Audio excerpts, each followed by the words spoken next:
Hey guys, it is Patrick here. It's early August, which means we just finished the month of July, which means we have another month's worth of data to sort of dump into the Data Nerdfest basket that I bring to you every month here for the Niagara real estate market. Really intriguing times for a data nerd like myself, and I'm sure for you as well, because we've had such tumultuous headline-making markets one month after another, right? That naturally everybody's curious, what happens next? What happens next? Whenever something incredible happens, what happens next? And so what's happening right now and what's happened next is the markets just come back down to earth. You know, you look at the Olympics, somebody's running, you know, a longer distance run. The person that goes out full blast is typically the one that starts to fall back, because you can only keep a pace up for so long unless you're superhuman. And the real estate market's no different. It can only run flat out. It can only do an April or a March for so long before it has to do a May, a June, and then what we just went through, which is a July, which is things settling back down. So for me, I always look at, so when a market returns to normal, I always look at what's public sentiment. You know, people look at it as the market's flat, the market's cooling, the market's bottoming out. Oh, here we go, all that kind of stuff. Or is the market just returning to normal, or like my good buddy Steve Oliver says, to normalcy? Still not sure if that's a real word. But when I go back to my high school days, back 1,000 years ago, late 80s, I'm in I can't even say it, physics class. I had no business being in this class. I got a 51, thank you, Mr. Umbrico. If you went to Lower Seacourt School here in St. Catharines, you know Mr. Umbrico, a brilliant man. I felt like I was just along for the ride with the kids that knew what was going on. I enjoyed the class even though I didn't do well in it. But I'll never forget the first day of class. He stood up and he wrote on the chalkboard, "Are you moving?" And then he stood around, whatever you call it, crossed his arms. He had those huge forearms. The guy was jacked. And then he waited for us to answer. He looked left and right. And the answer was, or the question was, are you moving? The answer was, well, it depends on where, on relative to what? Relative to the earth, relative to the sun, relative to the whatever, right? Same goes for the market. Is the market bad? Is the market returning to normal? Is the market tanking? Well, it depends on what you're comparing it to. And my concern is you're going to see, if you haven't already, over the next week or so, you're going to see some data about the July market that we haven't seen because we've had such a strong, consistently strong market month after month, that we sort of got used to these alarming numbers. So now you're going to see, sales numbers down 10, 15, 20%, depending on what you're looking at. But again, 25%. But again, depending on what you're looking at, what's it compared to? Are you moving? It depends on what you're looking or comparing to, right? So that's why I'm here today. I want to run through a few things just to show you examples of what I'm not going every city, just to give you some examples of what I'm talking about. So when you see these things in the next week, you can put them into context and sound really cool at your next dinner party. Okay, let's get into it.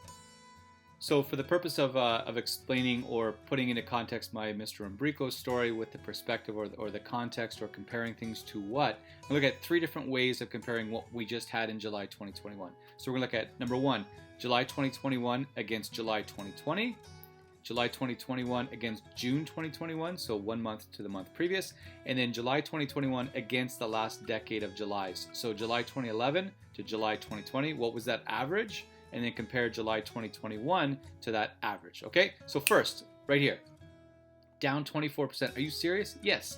July 2021 was down 24% against July 2020. How is that possible? Well, July 2020 is the heavyweight champion of the world as far as Julys go, with 1,073 sales. July 2021 just had 813 sales. So again, we're comparing July 2020 with 1,073 sales, highest July on record ever, record-setting, untouchable. In fact, it's 20% higher than second place, which was July 2016. So when you put that into comparison, of course, yes, July 2021 came down from the record-setting July 2020. But how about this? July 2021 is third highest July on record for the number of homes sold in Niagara. First place, July 2020. Second place, July 2016, which was a huge market. Third place, July 2021. Not bad for a month that was 24% down year over year, right? Second piece, July 2021 versus the month before that, June 2021. How did that shake out? So down 16%, But again, June 2021, the second highest month of June on record, behind, you guessed it, June 2016, which was a huge month as well. Lastly, June 2021 versus the 10-year average. And look at that, up 10%, up in the positive 10%. So you got down 24% when you're looking at July 2021 versus July 2020. You have down 16% when you're looking at July 2021 versus June 2021. But you have up 10% when you look at July over the 10-year average. Because remember, July 2021, the month that was down in number of sales, third highest on record. Strange, but true. I know what you're saying. You're like, there's no way that's right. It is. It was up 10% over the 10-year average. So again, depending on what angle you're looking at the market from, it's either weak, it's bottoming out, it's flat, or it's just returning to what you could call normal. Okay, so that's the Niagara region. As I've done in a lot of these reports, I'm not going to go through every city in Niagara. First of all, you're not going to watch it. Second of all, the same sort of concept transfers from city to city. So what you see in St. Catharines, you'll often see in Fort Erie or Thorold or Grimsby. So I'm going to look at St. Catharines just as one more example because it's responsible for about 20 to 25% of all sales in the region. 205 sales in the month of July for St. Catharines, 813 in the whole region.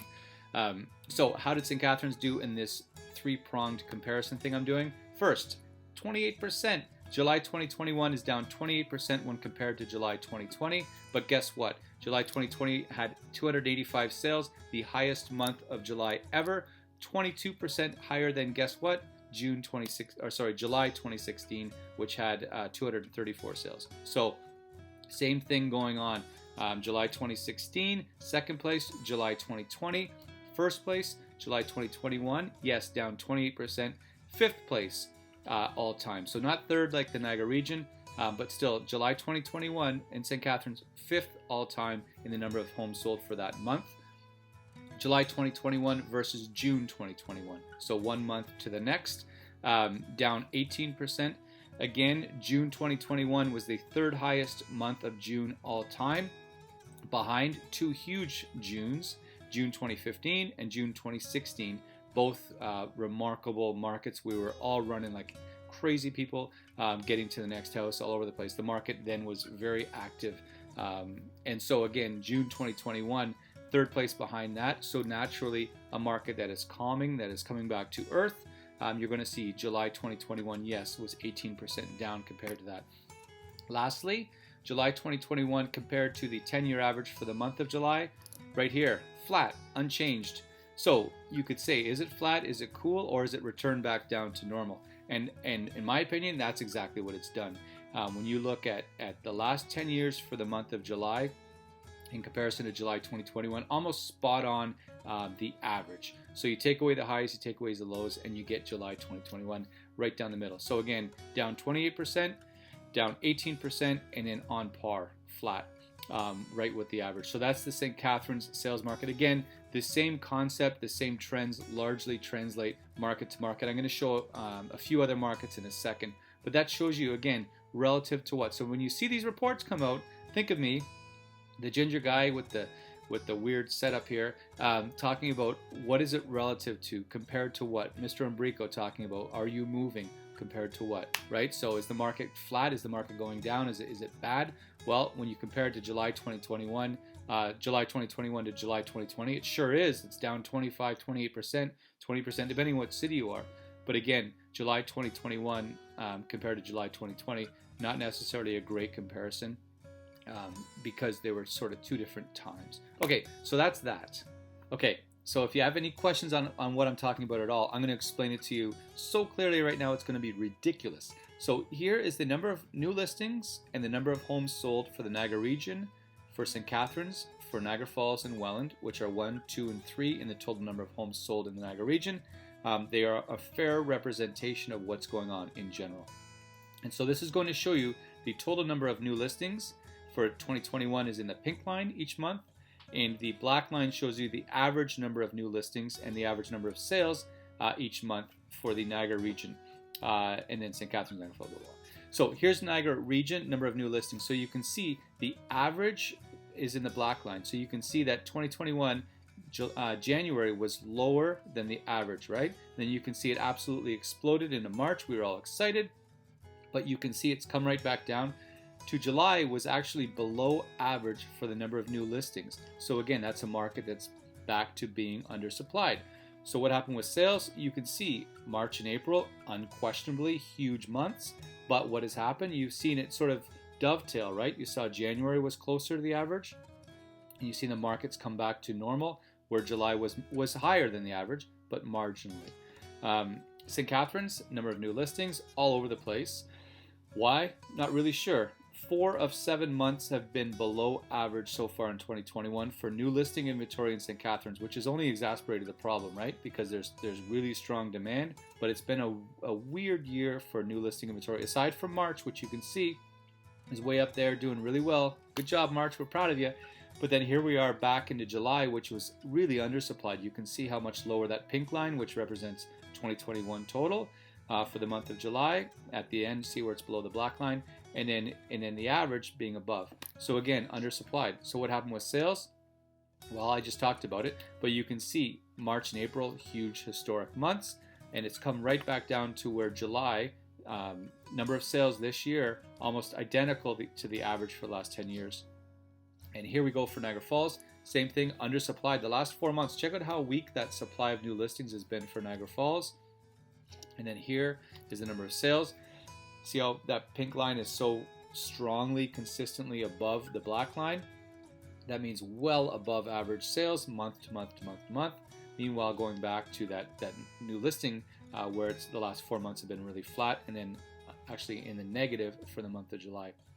What does that lead to? Price appreciation, because there's not enough listing inventory to feed the demand. Lastly, Welland. Similar story to Niagara Falls. The last 3 months have been kind of weak. And again, July in negative territory when compared to July, the average for the number of new listings in Welland. And then here we go, the number of sales, same deal, almost very similar to St. Catharines. January, very close to average. July, very close to average. And then this explosive middle section so far this year.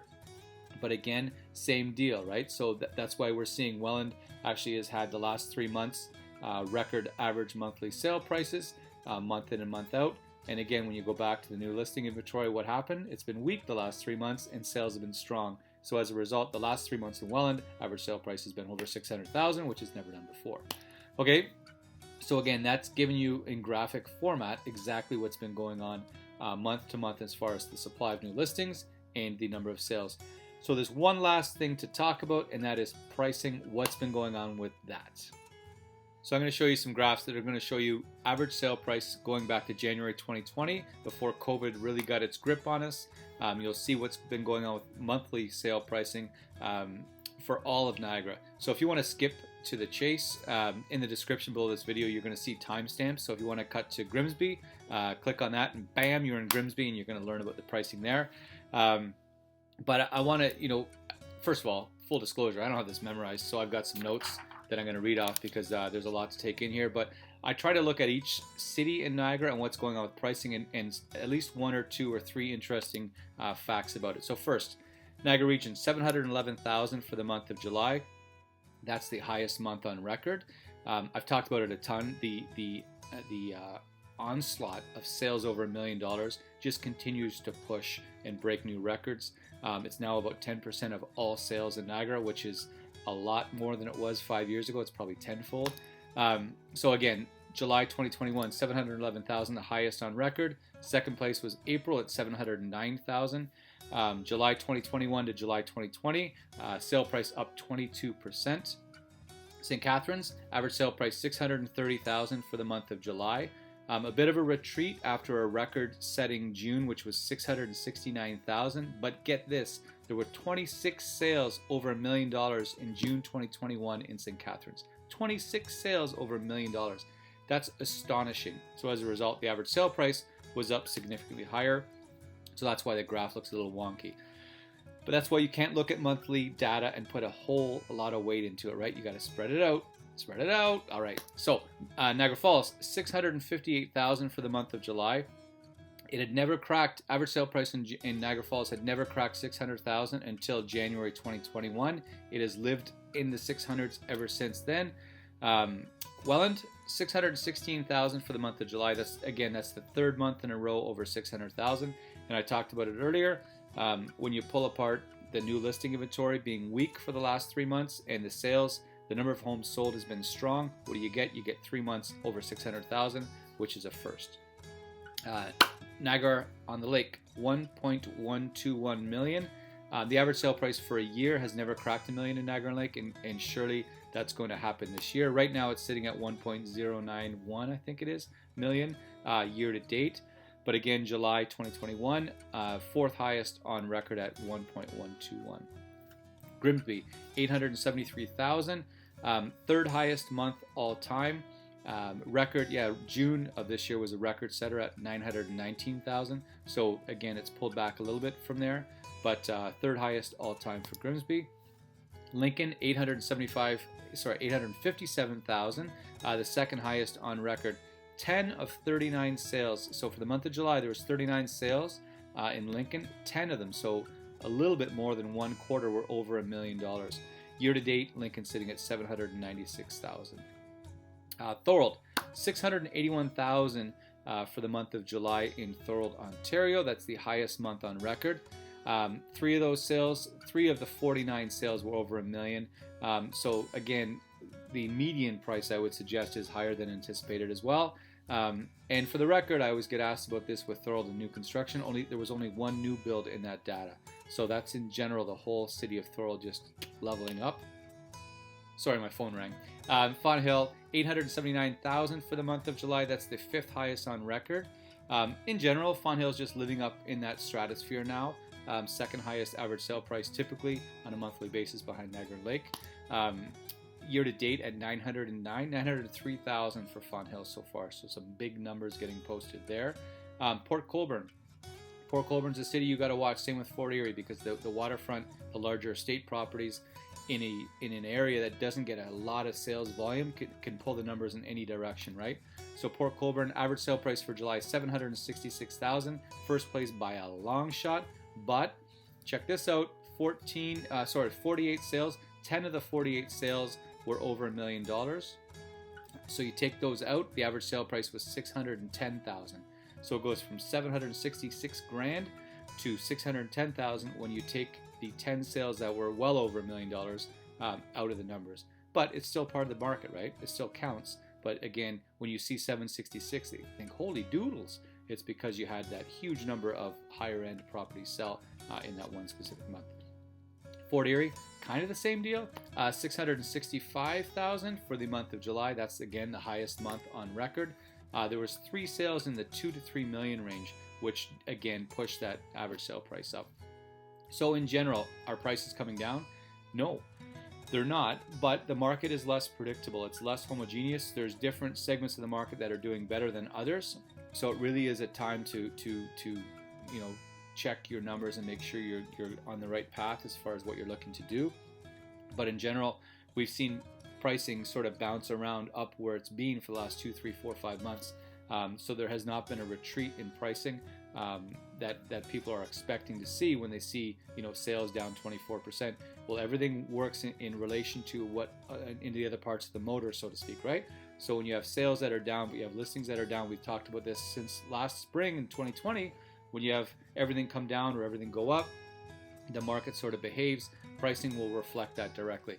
So until we get an enormous onslaught of new listing inventory and buyers pull back and chill out a little bit, then that's when you're going to see pricing relax. But we have not got there yet. We're still in a market that's very active with strong sustained demand, even though right now it is quieter. It's definitely quieter, but everything's quieter, sort of in lockstep with each other. Where do we go from here? What happens in August? We expect it to be quiet. And I think we're going to see negative territory for new listings and sales again for August in comparison to whatever you want to compare it to. Even when you look at August versus the 10-year average, I think August is going to be pretty weak, but in relation to each other, pretty comparable. So, supply is going to come down and be a little quieter. I think you're going to see the number of sales come down and be a little quieter. Watch out for September, because I think there's a lot of stuff on the books as far as new listing inventory. There's a lot of people that are taking this time right now to do the things we haven't been able to do for so long. Go to the cottage, go to barbecues, go to concerts, go to friends, visit family, fly, whatever. Do all the stuff we haven't been able to. And then the moving piece might get put over here until Labor Day, October, something like that. So I think we're going to see a pretty strong last sort of September, October, November towards the end of the year. So we'll see, right? That's what data is for. We'll see once we get through it. There's no future data. It's all speculation. But I do love a good crystal ball session. You know that. I'm going to wrap it there. It's been a reasonably long one, but there's a lot to talk about because when the market changes, it's important to dig into it and figure out what's going on. So hopefully that you found this helpful. Really appreciate your time. You know the deal. If you have questions, call, email, DM, text, whatever you want to do. We're here anytime. Okay, cheers. Thank you very much. Take care. See ya. Bye.